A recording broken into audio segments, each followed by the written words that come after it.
오늘 우리가 함께 나눌 성경 본문은 빌립보서 4장 8절과 9절입니다. 성경 빌립보서 4장 8절 9절을 펼쳐주시기 바랍니다.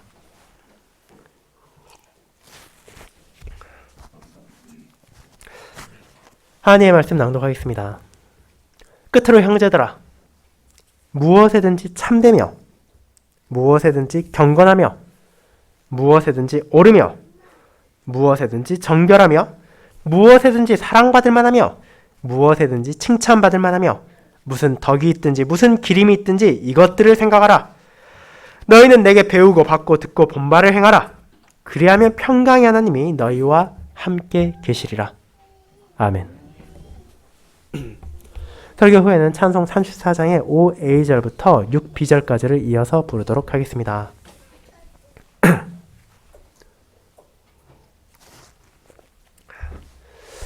사랑하는 주 예수 그리스도 안에 있는 형제 자매님들, 여러분은 지난 한 주간을 돌아볼 때 어떤 생각을 가장 많이 하셨습니까? 그리고 여러분들의 행동, 여러분들이 가장 많이 한 것은 무엇에 따른 것이었습니까? 이것은 우리가 쉽게 간과하기 쉽지만 주기적으로 돌아보고 검토할 필요가 있는 중요한 것입니다. 왜냐하면 내가 하는 생각, 내가 하는 행동은 결국 내가 누구인지를 보여주는 것일 뿐 아니라 내가 어떤 기준에 따라 살아가는지를 알려주는 명확한 표시이기 때문입니다. 그렇게 우리는 세상에서 다양한 사람들의 생각을 알아듣고 그들의 행동을 바라보며 그 사람이 어떤 사람인지를 알 수 있을 뿐 아니라 그것이 나 자신에게도 동일하게 적용된다는 것을 깨달을 수 있습니다. 그리고 그런 경험 가운데 우리는 수많은 사람들이 결코 동일하지 않은 제각각의 생각을 가지고 각자의 판단에 따라 움직인다는 것을 바라보지만 동시에 그런 이들을 공통적으로 묶어주는 특정한 기준, 개념이나 사상과 같은 것도 존재함을 알게 됩니다. 대표적으로 조직에 대한 충성심, 나라에 대한 애국심, 직무에 대한 열정, 가정에 대한 신실함과 같은 것들이 그것입니다. 그런 기준들은 나름의 배경을 가진 많은 사람들로 하여금 비슷한 생각을 하게 하고 유사한 행동을 하도록 인도하는 역할을 합니다. 그렇다면 하나님을 믿고 그분만을 의지하며 그런 주님의 은혜 안에 서 있는 그리스도인으로서 저와 여러분은 무엇을 생각하고 무엇을 행해야 합니까? 물론 이와 같은 우리의 삶의 기준은 하나님의 말씀 가운데 풍성하게 계시되어 있으며 주님의 종들을 통해 멈추지 않고 계속해서 선포되는 것도 사실입니다. 하지만 이를 반대로 생각하면 그 정도로 강조되지 않고는 아무리 성도라 하더라도 자신의 기준을 쉽게 잊어버리고 나의 생각, 나의 행동을 하나님의 뜻이 아니라 세상의 기준과 사회의 풍조에 따라 죄악을 범하고 잘못된 생각에 사로잡히는 경우가 너무도 많다는 것을 보여주는 것입니다. 그렇게 사도는 자신의 서신을 정리하며 빌립보 교회 성도들에게 이 점을 다시 한번 권면하고 하나님께서는 그와 같은 진리를 보존하여 오늘날을 살아가는 저와 여러분들에게도 전해주십니다. 그리고 이를 통해서 자신의 자녀들이 다른 무엇도 아닌 그리스도인으로서 합당한 생각을 하고 마땅한 행동을 증거함으로 이 세상에 하나님의 영광을 높이고 그들의 이웃을 사랑할 수 있도록 인도하십니다. 저는 이와 같은 진리를 다루는 사도를 통해 주어진 하나님의 권면을 성도의 생각과 행동을 권면하는 사도의 서신이라는 제목으로 설교하고자 합니다. 그리고 이 내용을 두 부분으로 나누어 그리스도인으로서 저와 여러분들이 무엇을 생각해야 하는지와 그리스도인으로서 저와 여러분이 무엇을 행해야 하는지로 살펴보도록 하겠습니다. 그것을 첫 번째, 그리스도인으로서 마땅히 생각해야 하는 것. 두 번째, 그리스도인으로서 마땅히 행해야 하는 것으로 나누어 살펴보겠습니다. 먼저 첫 번째, 그리스도인으로서 마땅히 생각해야 하는 것을 알아보겠습니다. 형제자매 여러분, 우리가 함께 나누고 있는 빌립보 교회를 향한 사도의 서신도 이제 그 끝을 향해 다가가고 있습니다. 특별히 오늘 본문은 이제 성도를 향한 마지막 권면이라고 볼 수 있으며 그에 이어지는 내용들은 이제 그의 감사와 문안으로 마쳐집니다. 그렇게 그가 성도를 향해 전하는 격려와 권고를 바라보기에 앞서 그것이 어떤 내용을 전제로 하고 있는지 앞선 내용을 다시 한번 살펴보는 것은 우리에게 유익할 것입니다. 사도는 이 세상에서 땅의 일을 생각하며 세상적 기쁨을 추구하는 이들이 너무나 많을 뿐 아니라 심지어 그런 이들이 교회에도 영향을 주어 성도를 흔들리게 하는 상황을 경험하고 있었기에 신자가 누릴 수 있으며 증거해야 되는 참된 기쁨이 무엇인지를 알려주었습니다. 물론 저희와 마찬가지로 바울 역시 교회가 완전 무결한 장소가 아니고 성도들이 완전한 존재가 아니라는 것을 너무나 잘 알고 있었습니다. 바울조차도 동역자와의 갈등을 경험한 적이 있을 뿐 아니라 그로 인해 어려움을 겪고 있는 교회들의 사정을 너무나 잘 알고 있었기 때문입니다. 그럼에도 어떻게 그는 감히 기쁨을 말할 수 있습니까? 그 이유는 순두계와 유오디아를 향한 권면에서도 나타납니다. 그는 그녀들이 인간적인 부족함, 결점을 가지고 있었고 그로 인해 서로 간의 갈등을 겪었다는 것을 알고 있었습니다. 그리고 그런 그녀들을 향한 권면은 다른 게 아닙니다. 너희가 같은 마음을 품으라는 것입니다. 이 마음은 바로 다른 무엇도 아닌 그가 앞서서 설명한 그리스도의 마음입니다. 우리의 주님, 그리스도께서 바로 나를 위하여 낮아였음을 기억하고 그분의 은혜 안에서 서로를 바라볼 것을 권면한 것입니다. 그렇게 주 안의 선자로서 주 안에서 형제와 자매가 된 이들을 세상의 시각이 아니라 주님 안에서 사랑하는 자로 바라보므로 우리는 연약함과 갈등을 이겨낼 수 있을 뿐 아니라 그런 이들이 서로를 돕고 격려함을 통해 복음을 더욱 힘쓸 수 있습니다. 그것은 분명 이 땅에서 발견하기 어려운 놀라운 기쁨입니다. 그리고 이제 바울은 이어지는 4절에서 우리에게 잘 알려진 기쁨을 다시 한번 말합니다. 항상 기뻐하라는 바울의 명령, 이상하게 느껴질 수 있습니다.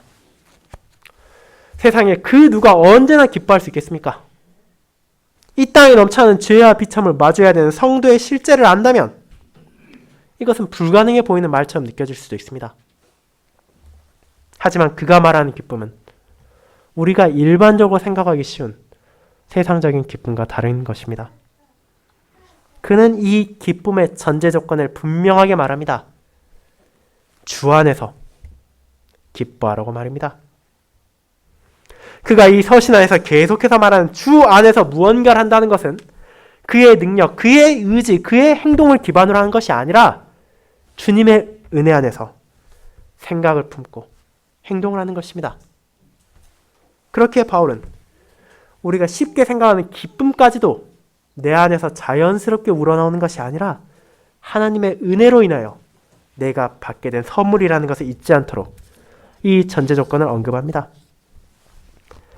그렇다면 그 기쁨을 우리는 어떻게 항상 누릴 수 있습니까? 그 이유는 성도의 참된 기쁨은 앞서 말했듯이 그리스도 안에 뿌리를 내리고 있기 때문입니다. 그분께서 변하지 않으시고 그분께서 신실하시기에 나에게 주어진 약속, 나에게 주어진 그분의 사랑, 나에게 주어진 은혜 안에서 우리는 그 기쁨을 누릴 수 있고 그 기쁨을 통해 우리가 함께 누릴 영원한 기쁨을 미리 맛볼 수 있습니다. 그렇게 우리는 놀랍게도 슬픔 가운데서도 괴로움 가운데서도 비참 가운데서도 기뻐할 수 있습니다. 그런 기쁨에 이어지는 권면, 관용입니다. 신자는 관용을 모든 사람에게 드러내야 할 필요가 있습니다. 그리고 그것의 전제 조건은 주께서 가까우시다입니다. 우리를 향해 큰 은혜와 사랑을 베푸신 하나님께서 우리와 함께 하시기에 성도는 자신에게 베풀어진 사랑 안에서 이웃을 불쌍히 여기고 그들에게 관용과 자비를 베풀고 그 사랑을 반영해야 합니다.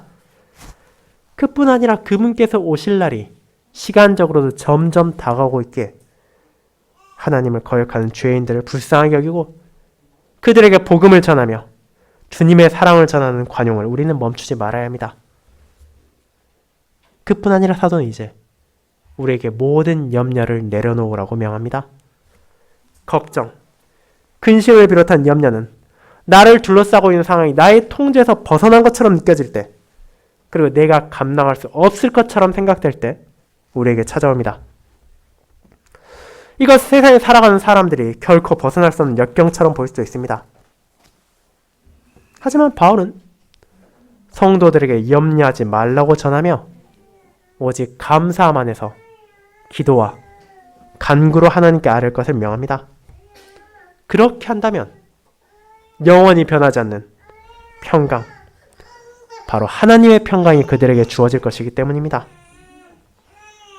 하나님께서 자신의 독생자, 우리의 주님이신 그리스도 예수 안에서 그분의 자녀들의 마음, 그들의 자녀들의 생각을 지켜주실 것입니다. 그에 대한 확신을 가진다면 우리는 염려와 근심을 내려놓고 어떤 상황에서도 하나님께 감사로 나아가 그분의 다스림 안에서 평안할 수 있습니다. 그 모든 것이 저와 여러분이 신자로서 누리고 증거할 수 있는 은혜에 기반한 기쁨, 관용, 평안입니다. 이제 사도는 그와 같은 모든 진리를 전한 후에 또 다른 권면을 말합니다. 그리고 그 후에 이어지는 내용들은 하나님과 성도를 향한 감사와 빌립보 교회를 향한 인사이기에 실제적으로 이는 그곳의 교회를 향한 마지막 권고이자 명령이라고 할 수 있습니다. 그렇다면 하나님께서 자신의 종을 통해 교회에 전하신 그들이 알아야 하고 마음에 새겨야 하며 따라야 하는 것은 무엇입니까? 이는 크게 생각해야 하는 것들과 행해야 하는 것들로 나뉘어져 있습니다. 그리고 우리가 먼저 살펴볼 8절은 그리스도인으로서 그들과 우리가 무엇을 생각해야 하는 것이 마땅한지를 보여줍니다. 이는 다음과 같습니다. 끝으로 형제들아, 무엇에든지 참되며 무엇에든지 경건하며 무엇에든지 옳으며 무엇에든지 정결하며 무엇에든지 사랑받을 만하며 무엇에든지 칭찬받을 만하며 무슨 덕이 있든지 무슨 기림이 있든지 이것들을 생각하라. 여러분은 사도가 너무 많은 것을 말하고 있다 생각하십니까? 그렇지 않습니다. 실제 바울이 이를 통해 말하는 것은 앞선 서신의 내용들과 별개의 것이 아니며 그것들을 다시 정리해서 성도들이 기억하길 바라는 것이기 때문입니다. 그렇게 각각의 내용을 살필 때 우리는 신자로서 떠올리고 생각하며 추구해야 하는 것이 무엇인지를 알게 됩니다. 그는 주님 안에서 형제와 자매가 된 자들을 향해 말합니다. 무엇에든지 참된 것을 구하라고 말입니다. 거짓과 반대되는 참된 것이 무엇인지를 우리는 생각해야 합니다. 언젠가 사라질 허망한 것, 왜곡되고 뒤틀려버린 욕망과 달리 신자는 그리스도를 따르는 진리의 길을 나아가야 하며 말씀을 통해 전해진 참된 복음의 의미와 약속을 끊임없이 반추해야 하고 그와 같은 참된 것이 오직 하나님 안에서만 주어진다는 것을 기억해야 합니다. 그리고 그런 참된 것을 구하는 동시에 경건한 것, 보다 원문에 가깝게 말하자면 존경할 만하고 덕망 있는 것을 생각해야 합니다. 물론 이 또한 세상의 명성을 추구하고 살라는 것은 아닙니다. 신자가 구하는 것은 세상의 가치가 아닌 하나님 앞에서 합당한 것이기에 그 경건함은 주님의 진리에 순종하는 것이며 내가 어떤 삶을 살아가는 것이 하나님께 영광을 돌리며 나에게 주어진 이웃들을 사랑하는 것인지를 끊임없이 생각하는 것입니다. 그리고 이는 동시에 옳은 것을 벗어나서는 안 됩니다. 하나님의 뜻에 따라 경건한 삶을 살겠다고 말하면서도 정작 행동은 하나님의 가르침에서 벗어난다면 그것은 본말 전도에 불과합니다. 참된 것을 구한다고 생각하면서도 그를 위해 악을 행한다면 그것은 세상에선 인정받을지 몰라도 신자가 속한 하늘의 방식이 아닙니다. 성도는 결과만을 추구하는 사람이 아니며 그 결과를 향해 나아가는 과정에 있어서도 항상 바른 길을 나아가야 하고 이 세상도 그 과정을 차마 비난할 수 없는 경건함을 구해야 하며 하나님께서 은혜 가운데 베푸신 아름다운 관계 안에서 나에게 주어진 소명을 따라 옳은 길을 항상 나아가야 하기 때문입니다. 그리고 그런 옳음은 마땅히 정결한 것을 가리킵니다.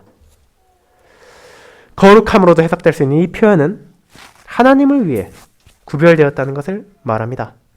구약시대 하나님께 바쳐지는 제물들이, 그리고 그 제물을 하나님께 나아가는 제사장들이 정결해야 했던 것처럼 신약시대 그리스도의 은혜로 그분의 영이 성령 하나님께서 거하시는 성전이 된 성도들은 그 누구의 예외도 없이 정결해야 합니다.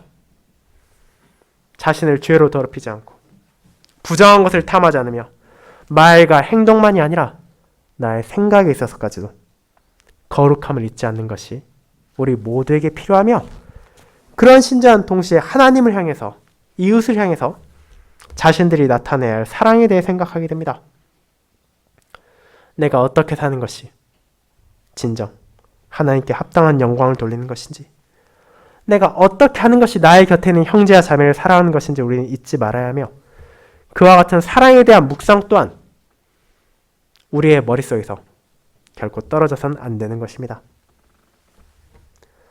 그리고 그에 이어지는 것은 칭찬받을 만한 것입니다. 이것은 앞선 경건과도 관련이 있지만 동일한 것은 아닙니다. 경건함이 하나님의 가르침에 따라 성도로서 덕망 있고 가치 있는 것을 구하는 것이라면, 이 칭찬받을 만한 것은 그와 같이 하나님의 자녀로서 신실하게 살아가는 삶을 통해 여러분의 가족과 동료와 이웃들이 그 성실함과 근면함과 신실함을 인정하게 만드는 것이기 때문입니다. 성도들은 종종 나는 하나님께만 신실하면 된다고 생각하기 쉽습니다. 그것은 틀린 말이 아닙니다. 그런데 우리가 진정 하나님의 뜻에 따라 신실히 살아간다면, 그분의 계명에 따라 나의 삶을 다스리고 그분의 진리에 따라 나의 행동을 다스린다면, 그것은 자연스럽게 어둠이 가득 찬 세상에 하나님의 빛을 비추는 것이 될 것이며, 그것을 바라보는 신자들로 하여금, 그리고 그것을 바라보는 이웃들로 하여금 하나님의 아름다움을 바라보며 그 아름다움을 반영한 나의 모습을 통하여 그분께 영광을 돌리게 하는 모습이 될 것이기 때문입니다. 그렇게 주님께서는 그 자녀들로 하여금 세상과 타협하게 하지 않으시지만, 동시에 그들을 통해서 세상을 향해 그들이 진정 존경할 만하고 신뢰할 만하며 믿을 수 있는 그분의 진리를 비추십니다. 그리고 그런 신자는 덕목을 생각해야 합니다. 자기 생각을 쾌락과 정욕을 얻을 것에 사로잡히게 하는 것이 아니라 오직 주님의 은혜로 우리가 가지게 되고 증가할 수 있게 된 아름다움을 구해야 한다는 것입니다. 바울 자신이 고린도 교회의 성도들을 향해 전한 서시에서 나타나는 믿음, 소망, 사랑과 같은 덕들을, 즉 이 땅의 기준에 따르는 것이 아니라 하나님의 은혜 안에서 깨닫게 된 참된 신자의 덕목들을 우리는 생각하고 구해야 합니다. 그리고 이를 구하는 성도는 자연스럽게 기림받을 만한 것을 떠올리게 될 것입니다. 기림이란 누군가로부터 찬양받을 만한 가치가 있는 것을 말합니다. 신자는 자기 영광을 위해, 자기가 높임을 받기 위해 이 기림받을 것을 생각하는 것이 아니라 하나님의 영광을 위해, 그분의 이름을 찬양하기 위해 이 땅에서 형제와 자매들의 본이 되고 격려가 될 수 있도록 이것을 생각하는 것입니다. 자, 사도 바울, 빌립보 교회를 향하여 너희는 이와 같은 것들을 생각하라고 권합니다. 물론 이 서신을 1차적으로 받았을 빌립보 교회의 성도들이나 오늘날의 저와 여러분에게도 이 가르침은 어쩌면 우리가 살고 있는 현실과 너무 동떨어져 있는 것이 아닌가라는 느낌을 줄 수도 있습니다. 우리가 이 땅에 살아가는데 생각해야 할 것이 얼마나 많습니까? 당장 매일의 끼니를 위해 근심해야 되는 사람들이 있고, 그 밖에도 신경 써야 할 것들이 쏟아질 정도로 넘쳐납니다. 인간관계로 인한 염려, 재정적 어려움 같은 현실적인 고난, 혹은 병, 혹은 아픔과 같은 육체적 고난, 그리고 정신적인 질병, 이와 같은 것들이 우리의 생각을 사로잡으려 합니다. 그런데 바울은 어떻게 이런 것들을 생각하지 않고 우리의 생각들이 그와 같이 선한 것들에 집중될 수 있다고 말합니까? 이 사도는 현실을 모르는 것이 아닙니다. 그는 고통을 몰라서 이런 말을 할 수 있는 것이 아니라 그런 어려움을 성도들과 함께, 저와 여러분과 함께 스스로도 경험하고 있었기에 더더욱 그런 것에 우리가 매몰되는 것이 아니라 주님의 뜻에 따라 전심으로 그분의 가르침을 묵상하고 생각해야 한다고 말합니다. 우리의 주, 나를 위해 스스로 낮아지시고 모든 것을 베푸셨으며 영광의 약속을 주신 분께서 우리의 마음과 생각을 지키실 것이기에 우리는 그에 대한 확신 안에서 모든 것을 주님의 뜻을 통해 생각하고 바라보아야 한다는 것을 알려준 것입니다. 그리고 이와 동일한 맥락에서 주님께서는 내 보물 있는 곳에 내 마음도 있느니라고 마태복음 6장 21절에서 선언하셨습니다. 이 가르침으로 세상의 것을 추구하며 그것을 가장 우선시하는 이들을 향해 너희가 그렇게 행동하는 것은 아무리 입으로는 신실하다 말할지라도 결국 그 마음까지도 땅에 두는 것임을 알려준 것입니다. 그렇게 예수님은 자신의 제자들을 향해 세상의 재물을 섬기지 말고 이 땅에 무언가에 마음을 쏟는 대신 하나님의 뜻에 그 마음을 두고 그분께서 베푸신 은혜를 확신하며 살아가야 한다는 것을 전하셨습니다. 그리고 오늘 우리가 함께 읽은 바울의 서신 또한 그런 주님의 가르침을 다른 방식으로 권면한 것입니다. 사랑하는 형제자매 여러분, 분명 우리 머리에 생각까지도 지배하려 하는 수많은 것들이 있는 것은 사실입니다. 일, 휴식, 인간관계, 재물, 사업, 가족, 친구, 수많은 것들이 나에게 있어서 중요하다 생각될 수 있습니다. 그런데 우리는 그 모든 것까지라도 주님의 가르침 안에서 바라보아야 합니다. 먼저 세상의 것을 구하고 먼저 그것들을 생각한 후에 하나님의 뜻을 묵상하는 것이 아니라 하나님의 진리 안에서 그 모든 것들을 바르게 바라봐야 할 필요가 있다는 것입니다. 우리는 참되고 경건하며 옳고 정결하며 사랑받을 만하고 칭찬받을 만한 덕과 기름을 항상 마음속에 새겨야 하며 그 기준 안에서 나에게 주어진 소명을 신실히 임하고 나에게 주어진 이웃을 사랑하고 그를 통해 하나님께 영광과 찬양을 돌려야 하기 때문입니다. 결국 하나님께서는 자신의 종 바울의 서신을 통해 우리의 마음이 온전하게 그분을 향하고 전심으로 그분의 말씀 안에 전해진 뜻을 진지하게 고려해야 한다는 소명을 깨닫게 하셨습니다.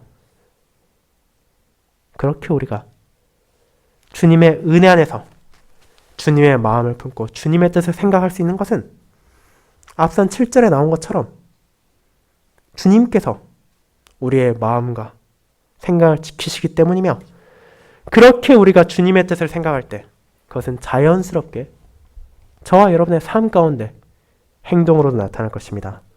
그것이 두 번째, 그리스도인으로 마땅히 행해야 하는 것으로 이어집니다. 성도 여러분, 물론 세상의 다른 것들도 그렇지만 우리가 아무리 머리로 선하고 좋은 것을 생각한다 하더라도 그것이 행동으로 이어지지 않는다면 그 가치는 퇴색하고 맙니다. 머릿속으로 정결하고 거룩한 것들을 생각하지만 정작 내 행동, 바깥으로 보이는 나의 모습은 그에 따르는 것이 아니라 그저 세상의 불신자들과 아무 차이가 없다면 그것을 통해 우리가 어떻게 칭찬을 받고 어떻게 하나님께 영광을 돌릴 수 있겠습니까? 그렇게 바울은 빌립보의 신자들을 향해 너희들이 그리스도의 마음을 품고 하늘의 것을 생각했다면 이제 그에 따라 무엇을 행해야 하는지를 알려줍니다. 그리고 이는 사도만이 행할 수 있는 특별한 것이 아니라 주님의 은혜 안에 거하는 모든 이들이 행할 수 있고 행해야 마땅한 것임을 그는 마지막 권면을 통해 말합니다. 그들이 행해야 하는 것이 무엇입니까? 그것은 결코 막연한 무언가가 아닙니다. 바울은 이를 다음과 같이 말합니다. 내게 배우고 받고 듣고 본바를 행하라고 말합니다. 사도가 여기에 사용하고 있는 네 가지 표현은 다른 누구도 아닌 자기 자신을 통해 너희가 접하고 알게 된 것을 가리키고 있습니다. 그리스도 예수의 종으로서 바울은 그가 말한 것들을 직접 행했습니다.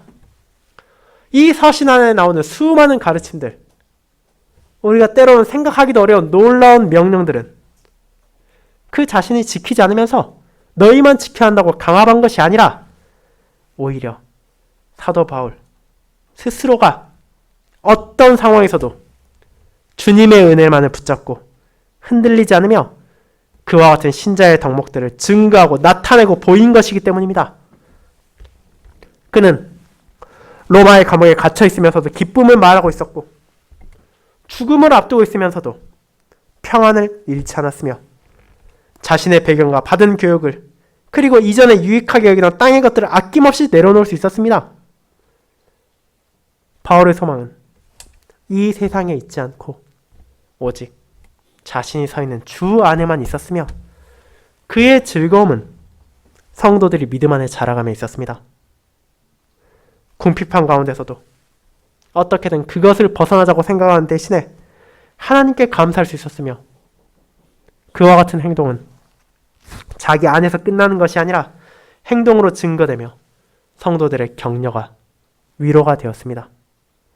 그렇게 바울은 그런 나를 통해서 하나님께서 교회에 전하신 것들을 너희가 외면해서는 안 되고 너희도 그에 따라 살 것을 권합니다. 빌립보 교회를 포함하여 초대교회들은 바울을 비롯한 사도들을 통해 예수님의 복음의 약속을 배울 수 있었습니다. 그들은 자신들이 감히 상상도 할 수 없던 풍성한 은혜가 다른 무엇도 아닌 오직 하나님의 순전한 은혜로 주어졌다는 것을 알게 되었습니다. 하나님께서 그들에게 주신 자신의 종들을 통해 그전에 알 수 없었던 진리를 깨닫게 되었으며 세상에서 발견할 수 없던 소망과 위로를 알게 되었습니다. 그리고 그 모든 은혜를 그들은 믿음으로 받아들일 수 있었습니다. 하나님의 복음의 선포로 그들의 마음에 심겨지고 자라난 믿음은 자신들이 과거에 생각했던 것들과 완벽하게 다른 구원의 진리가 실상은 참된 것이고 기쁜 것이며 복된 것이란 것을 알게 했기 때문입니다.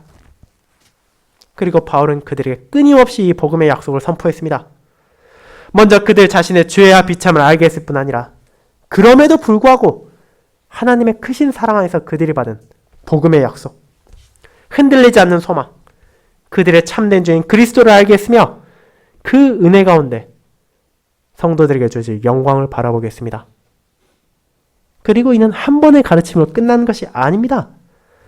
당장 앞선 3장 18절에도 나온 것처럼 그는 성도들이 잊지 않아야 할 진리들을 여러 번 전했고 때로는 눈물을 흘리면서까지도 그것을 선언했습니다.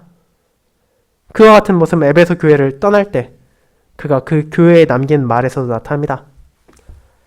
아시아에 들어온 첫날부터 지금까지 내가 항상 여러분 가운데서 어떻게 행하였는지를 여러분도 아는 바니 곧 모든 겸손과 눈물이며 유대인의 간계로 말미암아 당한 시험을 참고 주를 섬긴 것과 유익한 것은 무엇이든지 공중 앞에서나 각 집에서나 거리낌이 없이 여러분에게 전하여 가르치고 유대인과 헬라인들에게 하나님께 대한 회개와 우리 주 예수 그리스도께 대한 믿음을 증언한 것이라.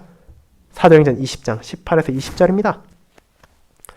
그는 하나님의 은혜로 자신에게 주어진 유익한 것들을 아끼지 않고 성도들에게 가르쳤으며 그 진리가 잊혀지지 않도록 때로는 설교를 통해 때로는 서신을 통해 때로는 자신을 대신한 다른 사역자들을 통해 멈추지 않고 전했습니다.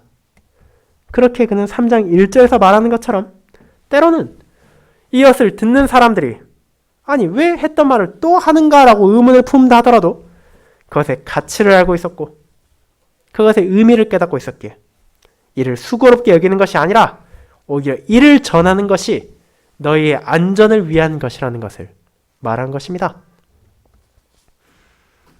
그렇게 전해진 그리스도의 진리는 사도의 말과 글을 통해서만 나타난 것이 아니라 그의 삶을 통해서도 보여졌습니다.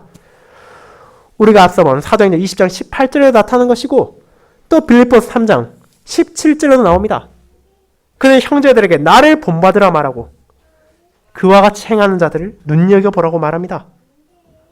사도는 그와 같이 자신의 덕스러운 생활을 통해 이 땅에서 어떻게 살아가는 것이 그리스도인으로서 마땅한 것인지를 보여주었고, 단순히 당시 로마의 문화가 존귀하게 여기는 것, 수많은 철학가, 변론가들이 외치고 다니는 세상의 풍습, 당대의 규범이 아니라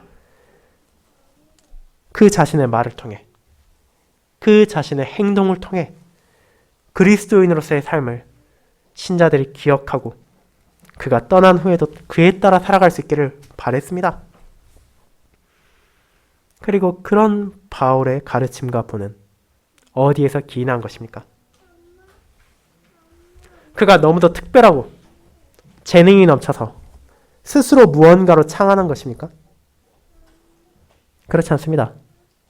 바울이 이 서신에 처음에 말한 것처럼 그의 모든 것은 자신의 주이신 그리스도께 순종한 것이며 그분의 종으로서 충실하게 자기 주인의 가르침을 전하고 그분께서 보이신 본보기를 뒤따른 것입니다. 그렇게 바울은 이어지는 말을 확신하며 말할 수 있었습니다. 그리하면 평강의 하나님이 너희와 함께 계시리라. 그의 권면의 마지막은 격려와 소망입니다.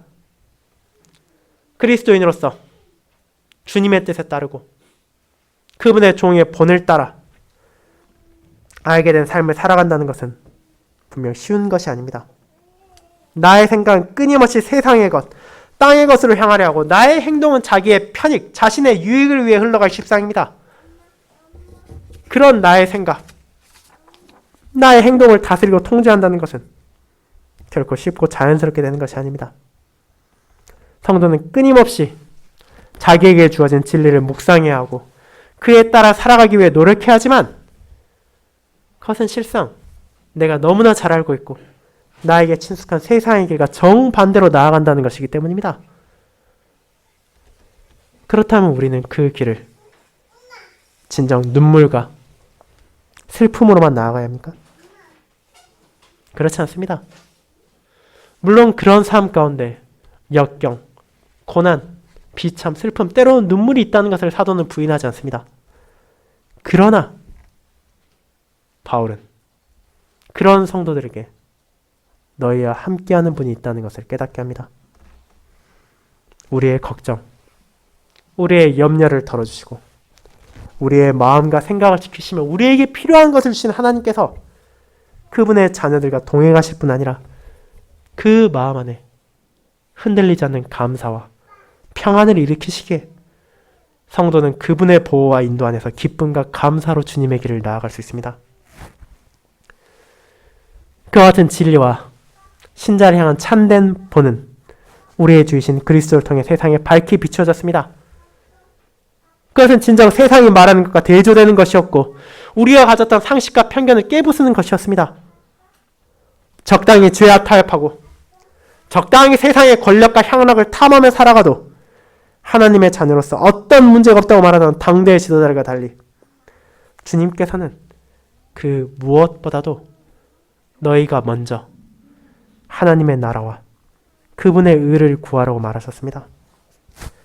그리고 그것을 구하는 자들이야말로 이 땅 어디에서도 찾을 수 없는 참된 평화와 기쁨을 누릴 것으로 알려주셨고 그것을 말로만 그친 것이 아니라 자기의 모든 삶을 통해 조금의 부족함도 없이 나타내심으로 그분을 믿고 그분을 따르며 그분을 의지하는 자신의 종들이 이 세상의 수많은 거짓과 유혹에 흔들리지 않고 그들이 진정 나아가야 할 길, 비록 좁고 험한 길처럼 보일지라도 영원한 파멸이 아닌 영원한 생명으로 나아가는 유일한 진리의 길이 오직 그분 안에 있음을 보이셨고 그 길을 나아가는 자기 백성들과 함께 하시며 그들의 무거운 짐을 들어주시고 그들에게 필요한 위로와 격려를 베푸심으로 그 길을 감히 감사와 소망으로 나아갈 수 있게 인도하십니다.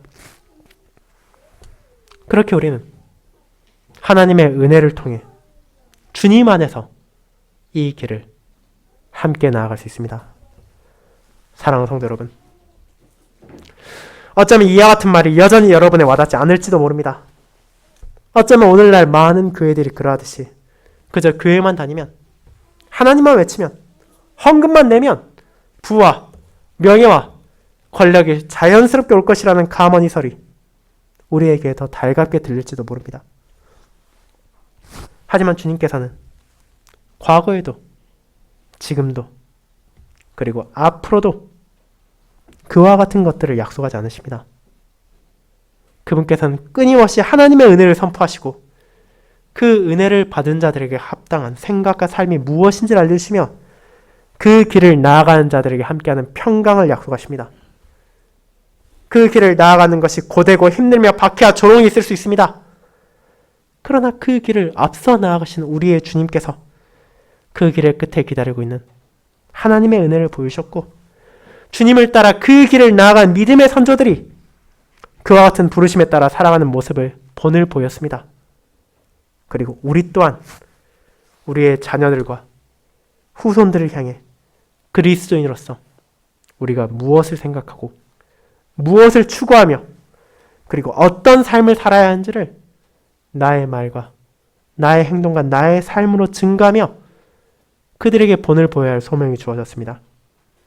그렇게 하나님께서는 이 은혜 안에서 주어진 소명을 매주일 반복해서 전하십니다. 이제 그와 같은 하나님의 부르심을 마음에 새기고 우리가 함께 배우고 함께 받았으며 함께 듣고 함께 본 주님의 길을 함께 나아갑시다. 그 길을 형제 자매와 함께 나가는 우리 안에 평강의 하나님께서 동행하실 것입니다. 아멘.